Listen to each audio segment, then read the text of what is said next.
Stranded in the ocean for 118 days. Scary, interesting. Let's get it. Just before 6 o'clock on the morning of June 4th, 1989, a yacht known as the Rose Noel was peacefully bobbing somewhere off the coast of New Zealand. Okay. Below deck, 4 men were asleep after what had been a long, exhausting day. The weather had been ugly the afternoon before with strong winds and heavy seas, but they fought hard to maintain control of the vessel. I think it's so heartbreaking that these story YouTubers have to do the AI, like no AI thing. It's so heartbreaking, bro. Like, they shouldn't have to, but they have to, literally. The sails were by then secured, and a sea anchor had been deployed to keep the boat steady and in place. Outside, the wind had spent most of the night howling, climbing toward hurricane force before easing off. Oh, we didn't check the weather? Why didn't we check the weather? So we're boating in hurricane weather. At one point, gusts were even over 69 miles or 111 kilometers per hour, but by then, things had calmed enough for the men to fall asleep. At 6 a.m. though, the quiet of the early morning gradually started to change. Okay.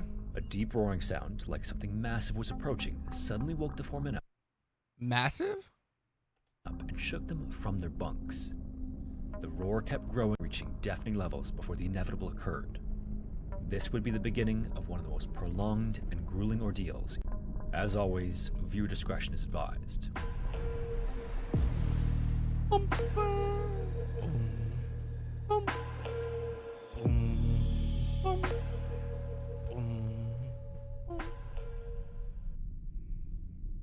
The sound was coming from an approaching rogue wave that had risen in excess of 60 feet or 18 meters.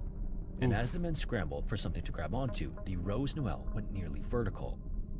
For a split second, it felt as though the boat was being held in place. Then everything tipped. The wave picked the yacht up and flipped it clean over. Inside the cabin, loose gear went flying and everything went dark as water surged in from every direction. A moment later, the Rose Noel was upside down in the ocean. Ooh. The collision threw the men into the walls, and as the wave carried past the boat and things began to calm again, the 4 crewmen aboard were disoriented. The floor had become the ceiling, and the ceiling was... Worst nightmare, dude. The ocean's terrifying. Like, I'm one of those ocean's terrifying kind of people. Not, like, afraid to be in the ocean, but definitely afraid to be in the ocean. Like, the thing about that is, like, it's borderline ignorance to, like, think that, like, floating in just, like, you know, the middle of the Pacific is, like, safe. Like, it's not. You know what I mean? Like, it's not safe to be in the water. You will die. It's like, is it possible? Yes. There was that crazy story of that old lady who literally swam across the ocean, but, you know, pretty sure she even had, like, a boat following her and everything like that. So it's like, it's not something you could just do by yourself. You will die. And whether it's drowning, whether it's an animal, whether it's the storm, starvation, hypothermia, like, you will die. I think the ocean's cool, though. I like reefs and all that kind of stuff. But, like, this, worst nightmare. Was now submerged, and ocean water filled every available space inside the crew's quarters. This was stopped only by a large air pocket that had formed. Somehow the Rose Noel didn't sink. It was still floating on the surface of the ocean, and the 4 men inside suddenly found themselves trapped just a few days into a voyage that was supposed to be nothing more than a winter holiday. Oof. Now, the Rose Noel was... Winter holiday? Boating in the winter? Voss? Like, maybe that's not as dumb as I'm thinking, but I wouldn't even think about being on a boat unless I'm, like, right here, where I know it's like, it damn near can't even rain. Which is a type of sailing vessel built around a central hull with 2 smaller protruding hulls attached by crossbeams. Classic boat. This ship design provides speed and stability at the same time. If you guys are wondering, by the way, where I'm getting all of my information, I am a Forest and Sons of the Forest connoisseur. You know, I played those games and I beat the games, so that means I can do absolutely anything. And, you know, I found a sunken boat and almost witnessed those same experiences. So I'm a very trained professional because I played those video games. It was lighter than traditional single-hull boats and faster in open water. Even in less than perfect conditions, trimarans can cover serious distances quickly and handle rough seas better than most other ships. Not this time. At 41 feet, or 12.5 meters long, the Rose Noel wasn't enormous, but it was far from fragile. John Glennie, one of the men aboard, had actually built the yacht himself, drawing on years of experience sailing in the South Pacific. He used modern materials and construction techniques that were relatively cutting edge at the time. Wait, he built the boat himself? Drawing on years of experience sailing in the South Pacific. He used modern materials and construction techniques that were relatively cutting edge at the time. Named after a former girlfriend of John's, he believed that the yacht could handle heavy weather, long distances, and treacherous. Named after a former girlfriend of John's, he believed that the yacht could handle heavy weather, long distances, and treacherous conditions. And was that a script error? Named after a girlfriend, he was able to. That doesn't make sense. Was he saying the boat was named after the girl? And then he went to the next sentence, maybe? I feel like he was saying he named it after a girlfriend, and then he was saying... Considering that the Rose Noel was still above water, albeit upside down, that confidence was well placed. Trimarans behave differently from single-hull boats, especially in rough seas. They don't roll as easily, but when they do lose stability, it can happen fast and without much warning. At the same time, though, a breaking wave hitting at the wrong angle or a sudden loss of control can overwhelm any ship, regardless of design. But the Rose Noel proved strong enough to at least survive being capsized. Okay. Interestingly, I like that. The 4 men trapped inside the Rose Noel hadn't known each other that well when they left New Zealand. Rose tweaking. In fact, they barely knew each other at all. That's two faces right there. That's I'm zooted off the wazoo, let's go boating, or that's like, oh fuck, we're gonna die, but I gotta look like I'm smiling. Of the group. He had spent years sailing the southern seas and understood the risks that came with long offshore passages. He was confident in his skills and his ship, and he was comfortable making decisions at sea. Phil Hoffman, meanwhile, was different. At 41, he had less seafaring experience, but more appetite for life. His wife, Karen, always said that Phil wasn't the type to see a glass half full.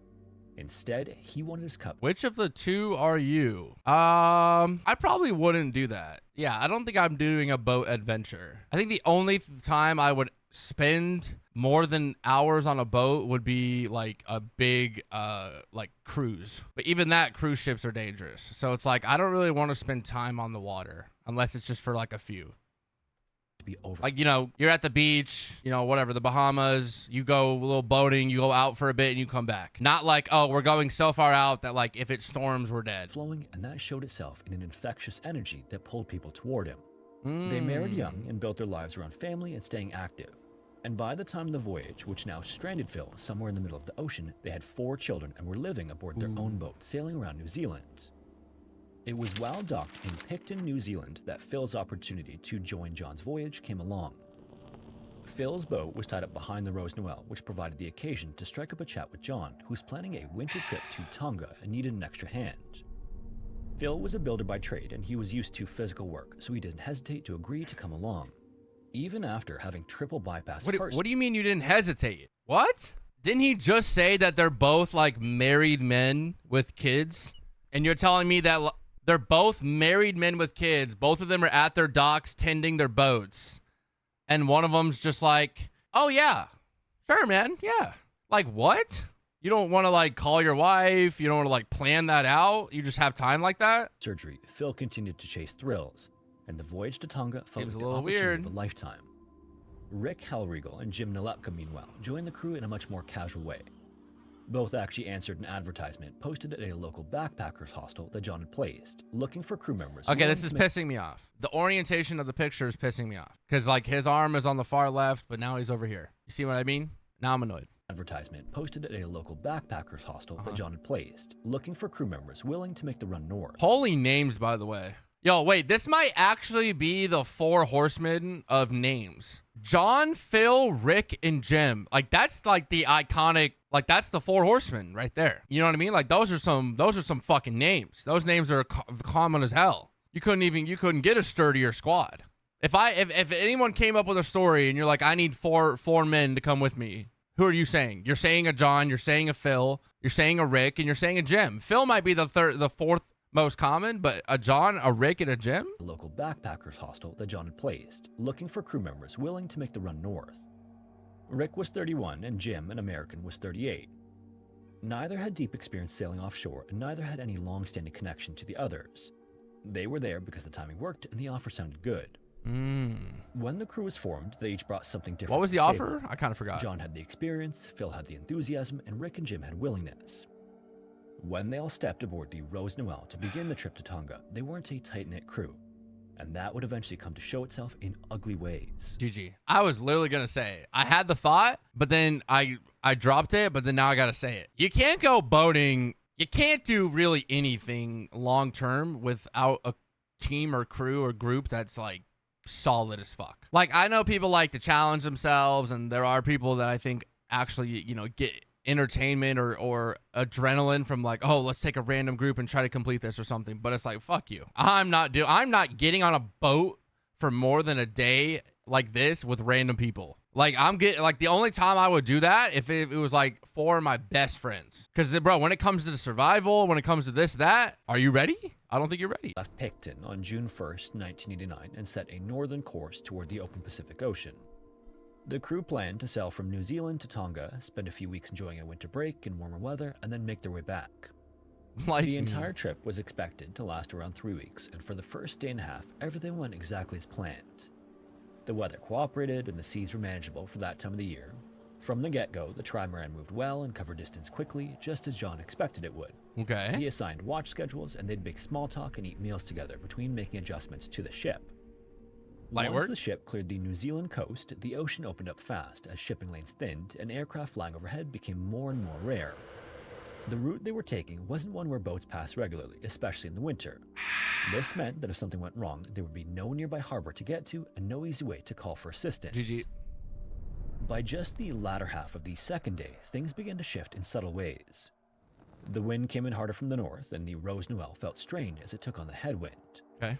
The ride became more noticeable as the waves grew steeper and less predictable, but everything was still manageable for someone of John's extensive experience. Unfortunately, that's when the wind strengthened, causing the seas to build even more in response. The yacht was still on course, but steering it became hard work that required constant physical effort. John stayed on the wheel and couldn't even do it alone anymore.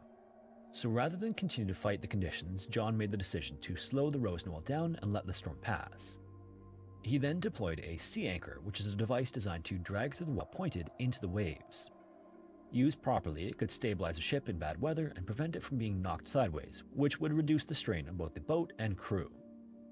Once the anchor was out, the Rose Noel slowly fell into place, meeting the sea head-on.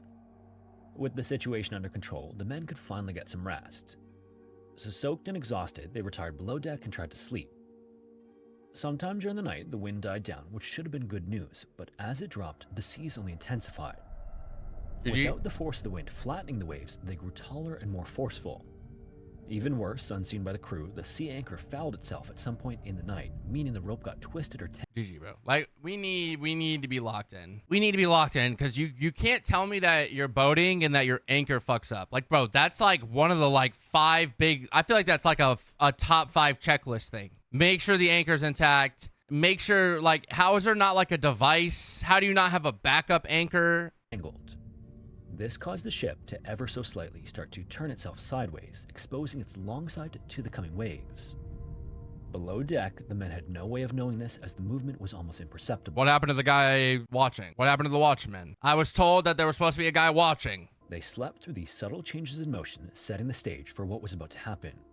In due time, the 4 men aboard the Rose Noel would find themselves in a situation none of them were prepared to handle.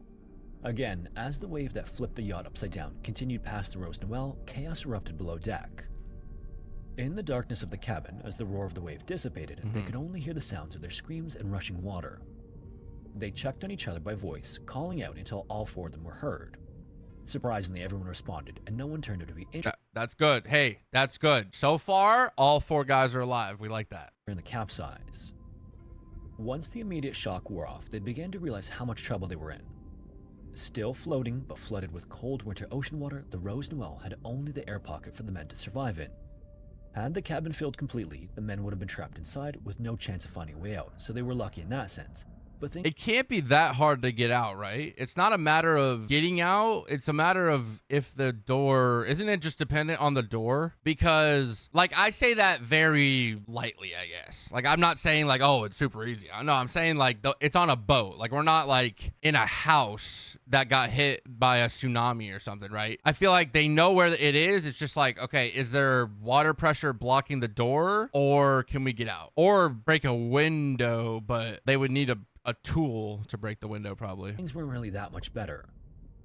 In the commotion of it all, John knew that if they didn't find a way to get themselves above... I'm sorry, but that facial expression is really coming to light right now. Like, I'm so sorry. Right now, they're all alive, so I feel like I can make jokes because I don't know what their fates are. But goddamn, that face is saying it all right now. If he could look back at this picture right in that moment, he'd be like, oh shit, I told you. Above the waterline, it was only a matter of time before exhaustion or hypothermia caught up with them. So moving their way carefully around as they felt their way through the darkness, they retreated to a small aft cabin beneath the cockpit. It was an area that was cramped even under normal conditions, but that's where most of the air was.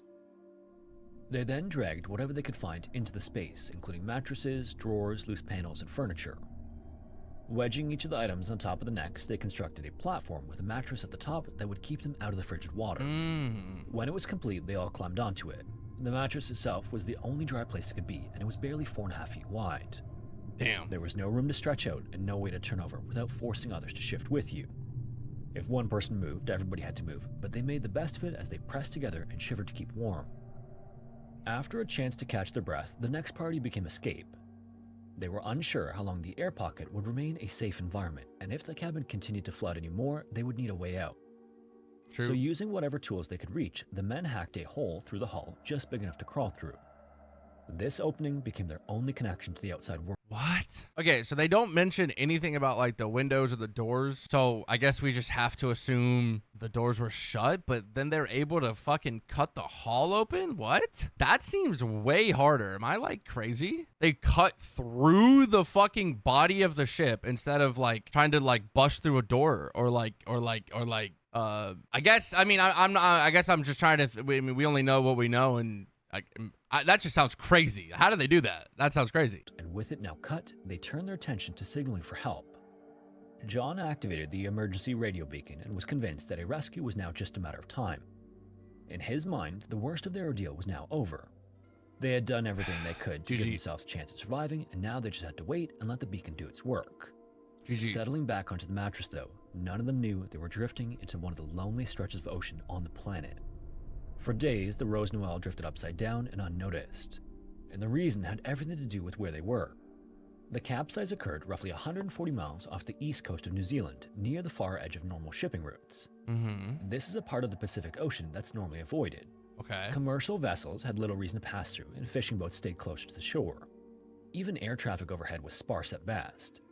It's what sailors sometimes called a marine desert. Worse still, the emergency beacon, which the men believed would be their lifeline, had limits even John didn't fully understand. Its signal could only be picked up within a certain range, and at their position, there were no aircraft monitoring the right frequencies nearby. So for 8 days, the beacon transmitted their location, but no one was listening. Then it stopped working entirely.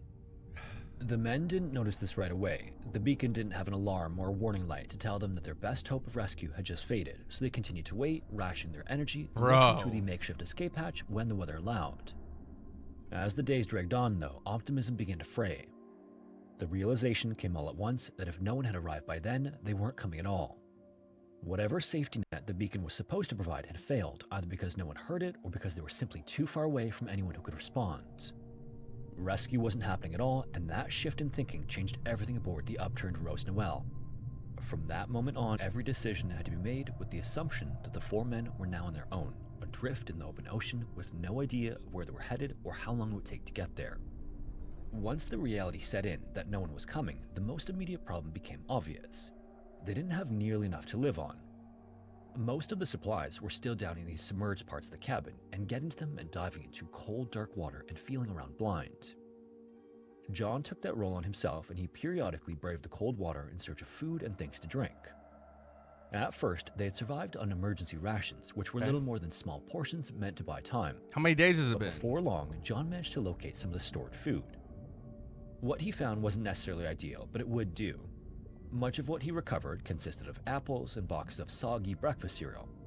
Still, it was food, and that alone made them feel a little bit better. John also managed to salvage a small gas cooker and a barbecue, which would come in handy soon enough. Drinking water was another story, though. The Rose Noel had carried about 140 liters of fresh water in onboard tanks. Early on, the men assumed that the supply was secure, but they still rationed it carefully, believing they had weeks before it could become critical to obtain more. Facts. What they didn't realize was that the tanks were slowly emptying themselves. Oh, God. Unbeknownst to men, leaks had drained their most precious resource away day by day, and by the time they understood this was happening, the damage was already done. Freshwater became scarce almost overnight, forcing them into severe rationing. For weeks afterward, their only fluids came from small amounts of soft drinks that John had managed to recover. They literally had just mouthfuls to drink for some time to quench their thirst. But then on their 40th day at sea, something finally broke their way. It rained, and by sheer luck, John had recently finished a makeshift water collection system. Oh, W. John! To catch runoff. Oh my god, bro played The Forest too. No freaking way, dude. It filled their containers faster than they could believe. They were still cold, cramped, and trapped, but they could drink again. They even made tea each morning, and they could hydrate properly instead of counting every portion. Poggers. It didn't mean they were now safe, but for the first time since the capsize, they weren't in a constant fight to remain hydrated. Interestingly, food and water were only part of the battle the four men were facing. True. The rest of it played out in their interpersonal relationships. As mentioned, the four men had started the voyage as virtual strangers, and now they were confined to a space barely large enough for one person to lie down comfortably. Cold, hunger, and fatigue took their toll, and there was nowhere to retreat to and no escape from each other's moods. Tempers flared over things that would have seemed ridiculous under normal circumstances. They'd argue over who got the better spot on the mattress or who could sit closer to the small escape hatch where daylight filtered in from. Arguments even broke out over half a biscuit, and every disagreement seemed to matter because there were so little. Somebody had to survive if we're getting all this information to go around. At times, the tension between them even turned dark. There were moments when one of the men, who wasn't named in the sources, became a liability in the eyes of the others, which spiraled into thoughts none of them were proud of. Oh god. More than once, the other three apparently even considered killing him, tossing him overboard. Things are getting crazy. No actions were ever taken, but the presence of the ideas alone said a lot about the mental toll the situation was taking on them. The water catchment system and the weather each played huge roles in how well they began to cope with their situation. During the worst storms, they were sometimes trapped below deck on the mattress together for 4 or 5 days at a time. Damn. Those stretches were the hardest as they worried about going down, but they stayed warm by huddling together on the mattress. And over time, the four men slowly became a unit. They weren't necessarily friends, and they definitely weren't always comfortable with each other, but they were connected by the shared experience and knew that gotta survive, wasn't bro. just about any one person. As the weeks dragged into months, the Rose Noel itself began to change. With the boat floating upside down the entire time, marine life slowly took over the hull. Barnacles and mollusks attached themselves to the fiberglass until the trimaran started to resemble a floating reef more than a wreck. Bro. This would turn into an unexpected advantage as fish soon followed. At first, sightings Free were rare, food? but as the growth in the hull spread, larger fish began to come around. Until Kingfish circled the hull, offering the men the we all know there's always a bigger fish. GG. opportunity to start fishing, which became their most important task. They improvised gear and learned quickly how to spear the passing fish as they swam by. It was dangerous work on a slick, unstable surface like the upturned hull, but their success changed everything. They suddenly had fresh food and a use for the gas cooker and barbecue that John had salvaged. By the second and third months, fishing became a constant activity, and when conditions were right, they hauled in plenty with each catch. They even joked that they were eating better than people back at home, which was a far cry from their daily 2 tablespoons of uncooked rice they rationed out in the first few weeks. Their relationship with the environment shifted as well, as they learned when to stay inside and when it was safe to venture out. John in particular relied on mental discipline to get him through the worst of it. During storms, when they were trapped below for days at a time, he escaped by going somewhere else entirely. He imagined himself at home, warm and dry in his bed, and this brought him comfort. Throughout the ordeal, John also kept a logbook. In the early days, his entries were long and detailed, but by day 116, he was reduced to writing out a few lines and asking if this was enough and if he could go home then. It was half a joke and half a plea, but without any of them realizing it, he was about to get an answer. For most of the 4 months they spent adrift, the men had no real sense of where they were. There were no charts to consult and no instruments to read. The horizon had no landmarks to track, only vast, open ocean as far as anyone could see. Hey, you gotta end up somewhere. Gotta end up somewhere. Thank God they don't believe the Earth's flat. If they were flat earthers, they may give up on day one. Incredibly, based on everything sailors knew about this part of the world, their situation should have ended very differently. They were drifting in the Great Southern Ocean, a region infamous for powerful winds and relentless currents. GG. The latitude they were stuck in was part of what sailors also called the Roaring Forties, where strong westerly winds typically push anything floating in their path steadily. You're gonna end up at a tribe or some shit? I mean, that's what I was thinking, because it showed like an island down here. I thought they were gonna end up there. I'm trying to think what's gonna happen. You know, it's always fun to like ponder. No, obviously there's the logbook, so maybe that's where all the information is coming from. Or somebody survived, or they all died because they got eaten, starved, or killed. We'll see. Eastward. Normally, a disabled vessel in those waters would be carried across thousands of miles of open ocean. If the Rose Noel followed the expected pattern, the four men should have been swept towards South America, land, washing up on the coast of Chile, if they survived that long. Instead, though, something unusual happened. The wind of the Roaring Forties didn't behave the way it was supposed to, and rather than driving them east, it gradually shifted and began pushing them back the way they'd came. Oh, poggers. Day after day, the trimaran drifted in a direction that defied the prevailing currents. Right? It was slow and completely invisible to the men aboard, but over weeks it added up. Storms may have been battering them, and the cold below deck may have been they're pervasive, saved. but the Rose Noel was inching westward toward New Zealand the entire time. Incredibly, on the 118th day of the ordeal, land appeared. Holy shit. After months of nothing but water and sky, they could finally see something solid on the horizon. Holy shit. It was September 30th, 1989, when the Rose Noel reached shore, and the approach wasn't exactly gentle. 9-foot or 3-meter waves drove the trimaran hard toward the coast of Great Barrier Island, about 56 miles northeast of Auckland. The closer they got to shore, the more violent the ocean turned as it smashed the remains of the yacht against a rugged shoreline. The fiberglass broke apart from the pounding it took, and what was left of the boat came undone piece by piece. Oh? As the wreckage was torn up, they scrambled for shore and dragged themselves out of the water, and somehow all four made it safely to land. The location itself felt like a stroke of luck too. They had washed ashore at Little Waterfall Bay, a remote stretch of the island's southeastern coast. Just a short direction in either direction, though, the shoreline rose into rocky cliffs. Had the Rose Noel hit there instead, the men likely would have been crushed against the rocks before ever reaching land. Oh, nice. They spent their first night ashore in the bush, unsure of where they were or how far help might be. After months of dealing with the constant motion of the sea, firm ground felt strange, but that didn't keep them from sleeping better than they had since their ordeal began. Facts. The next day, the men left the shoreline in search of help and came across an empty house. Oh, poggers. With no one around and no other options, they broke in and did things they hadn't been able to do in 4 months. They washed themselves, shaved, cut their hair, and put on clean clothing they found inside. Damn. They cooked a real meal and That's ate crazy. That's crazy. Finding a like a literal house. Obviously, that's probably not the house. But the house, let alone had power, let alone had water, and had items. That's crazy. That's actually insane. Collapsing. That's fire. Individual beds. I'm glad they found that, but damn. The next morning, they approached a neighboring home that had a phone line and called the island's only police officer to report that they were alive. The reaction to this news was immediate disbelief. Word spread quickly that the 4 men thought to be lost at sea had walked out of the bush on Great Barrier Island, and the media clamored to cover their return. The story should have ended right there. 4 men survived months at sea, and against all odds, they walked right back into civilization. Instead, though, that's where the doubts began. Almost immediately, officials and journalists started asking questions that didn't have easy and apparent answers. The biggest problem was the location. Again, based on what the men described, the Rose Noel had capsized 140 miles off the east coast of New Zealand. From there, the prevailing winds and currents should have carried the wreck steadily east out into the Pacific, yet the boat washed ashore on the opposite side of the North Island. Authorities and experts couldn't make the drift make sense. Adding to the confusion were radio messages. Maritime authorities had records of transmissions believed to have come from the Rose Noel days after the crew said the boat capsized.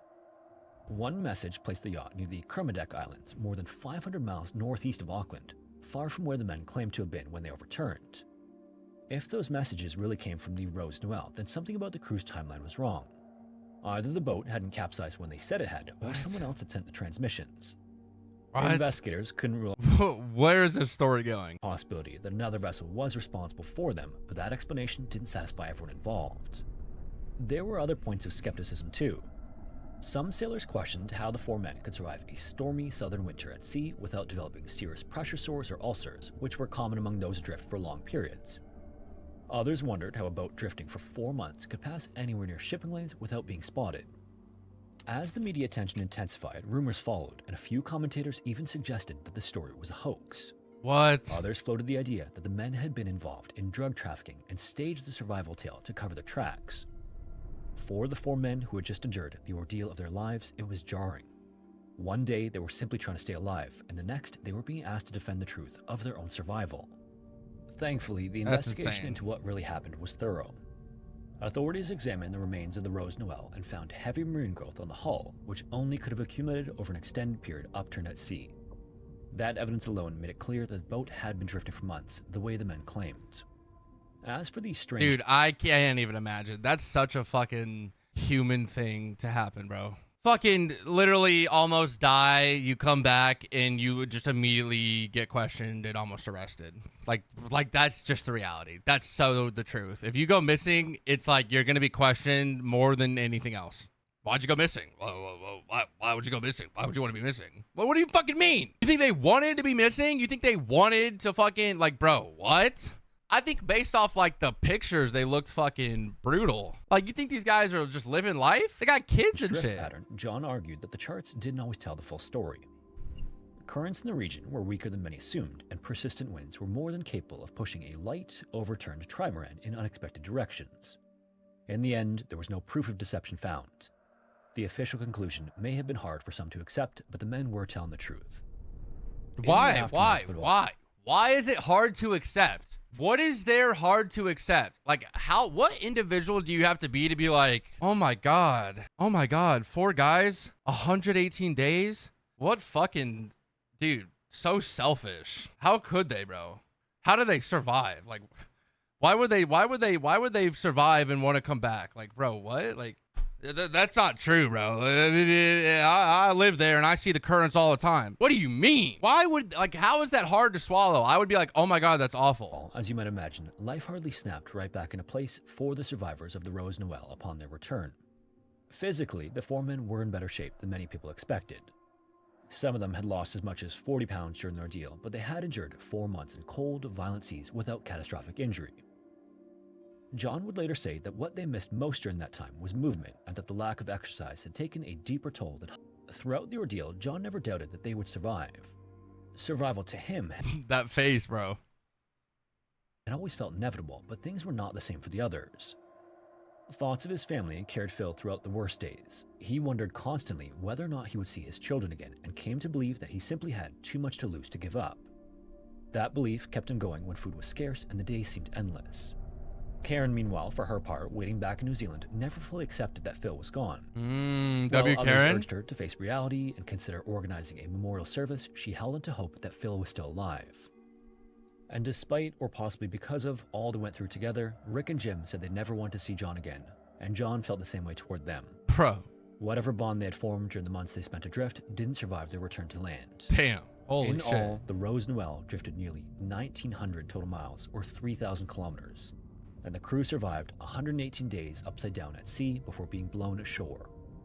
It remains one of the longest documented survival stories of its kind. Actually crazy, bro. W fucking video, dude. Actually W fucking video. W scary, interesting, fucking legend, bro. I can't believe they survived that. That's insane. They got mad lucky. I could have never done that shit, especially with strangers. The fact that it was strangers... And like they just all were like, oh yeah, let's do it. Fuck that, bro.